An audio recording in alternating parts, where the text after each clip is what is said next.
Hey guys, don't really want to keep this video too long. I don't want to really keep it over 10 minutes, which I usually like to do. I just brag on and on and on. But to get to the main point, today we are going to be talking about the Killzone 3 beta. I'm just going to be giving you guys the rundown on my first impressions on it. How do I like it so far? And I'm also going to be talking about how well Killzone fares with the PlayStation Move. So to start off, for any of you guys who aren't really aware of what Killzone is a series of first-person shooters developed by Guerrilla Games that started out on the PS2 with Killzone 1 and, migrated to the PlayStation 3 with Killzone 2 in 2009, and now they're coming out with Killzone 3 in just about 2 weeks. Now this isn't the first Killzone 3 beta. Guerrilla Games, or GG as I like to call them, provided an open beta back in October, but the catch on that was that you had to be subscribed to PlayStation Plus. Oh, and that's like, oh, okay, PlayStation Plus, they promised betas, okay, but you had to download a theme. And the first 5,000 people to download the theme got access to the Killzone 3 beta. Oh yeah, that's a good idea, Sony. We pay $50 a year for your online subscription that you promised would be phenomenal, and yet we still can't get access to the betas you promised us? Yeah, great show, Sony. And needless to say, in that beta, there were a lot of things that need to be addressed and fixed, and Guerrilla Games said, oh, we're working on it, and they did. So now comes the open beta, which is essentially for everybody, and this is my first time playing Killzone 3, and what are my thoughts on it, you're probably wondering.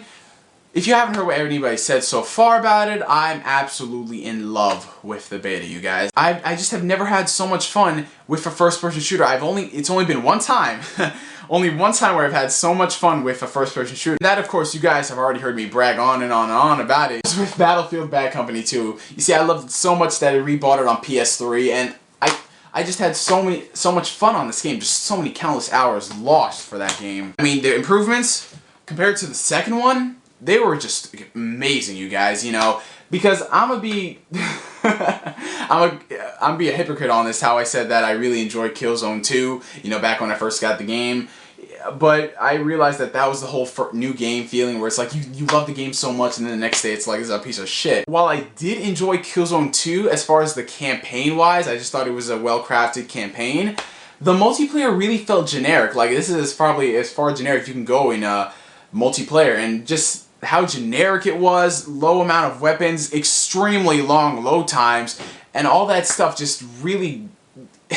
It just made me stop playing Killzone, the graphics are amazing, but graphics ain't everything, But we move on to Killzone 3, and from what I've played in the beta, Guerrilla Games has to listen to what a lot of the fan community said.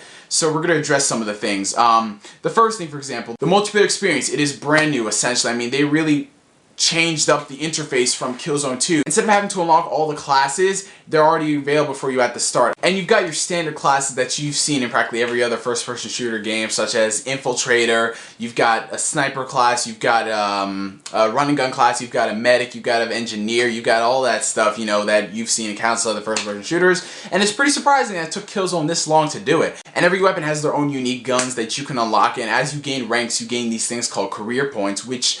What I really like is that you can use those career points to unlock weapons in other classes, so you don't have to spend 16 hours unlocking all of the medic class stuff. You could spend time unlocking all of the stuff for medic, and you could also use your leftover points to unlock stuff for engineer if you want, which on that front I really enjoy that, you can just keep swapping around classes. You don't have to stick with one class and be forced to use another class just so you can unlock for that. You can just jump around and get the weapons you want. And they've also introduced a new game mode which is called, I believe, Operations, which is essentially like Warzone, where you would have to go around doing all these objectives and stuff, but it's set more in a campaign type thing, story mode, where essentially your top 3 on your team are featured in cutscenes, which is pretty trivial and useless. Like, I don't really care that my name is displayed on a guy who just took the final kill. I really don't understand that. That is why I really didn't care much for kill cams in Call of Duty, because, doesn't really matter.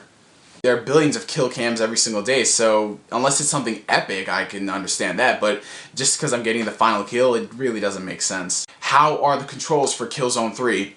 Well, I can definitely tell you, I can assure you that the controls are better than Killzone 2. I'm just going to say that, because one of the main drawbacks from Killzone 2 was that it really had really bad controls. And I'm not talking about the actual controls like the button layout or whatever. That was fine. It's standard first-person shooter. I'm talking about the feeling of your character. Because Guerrilla Games, I don't know what they were going for with this, but they were trying to make your character seem more realistic. They added all this unnecessary weight and all this armor to him. It felt really awkward with moving around. Like, I don't understand what GG was doing with that, you know? There's a point towards being realistic in a game and just going over the top, you know, because games weren't really made to be 100% realistic, you know. I mean, some games can provide fun and be realistic at the same time, but with Killzone, they just tried to add all this stuff, way too much stuff, like, overbearing feeling, that is all I can say about it. And that really threw people off. It just felt really awkward.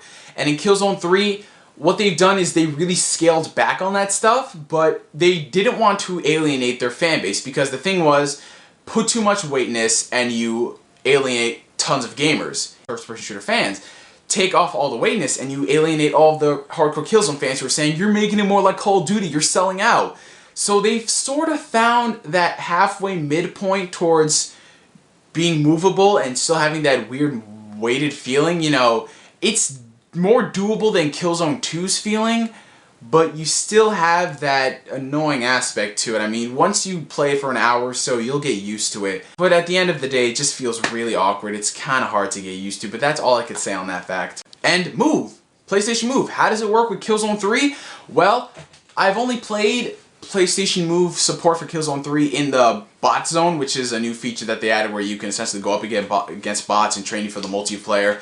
And I gotta say, without a doubt, I'm really impressed with Guerrilla Games. I can finally have another game I can play with PlayStation Move that actually works great, you know, because I have Resident Evil 5 and I think that's amazing with PlayStation Move.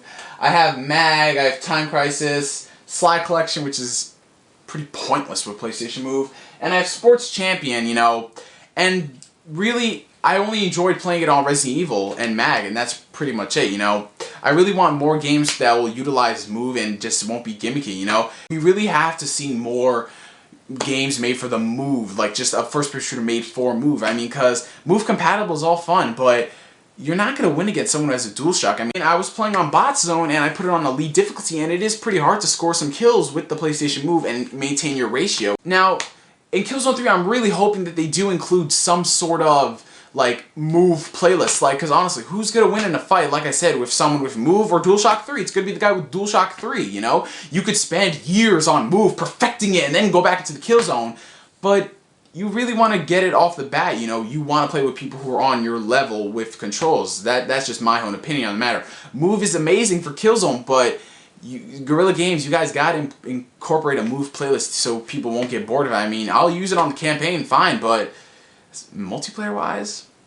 So you guys, those are my whole thoughts slash first impressions on Killzone 3's beta. To wrap it up, I am really impressed with this game. I really think Guerrilla Games is taking it to a whole new level as far as the multiplayer, and from what I've played in the single-player demo, it's alright, you know.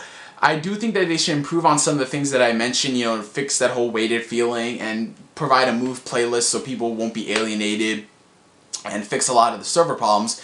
And if they do that, then I will definitely be picking up Killzone 3 at launch. So I want to thank you guys for watching this video. I'm GS signing out. I'll catch you guys later.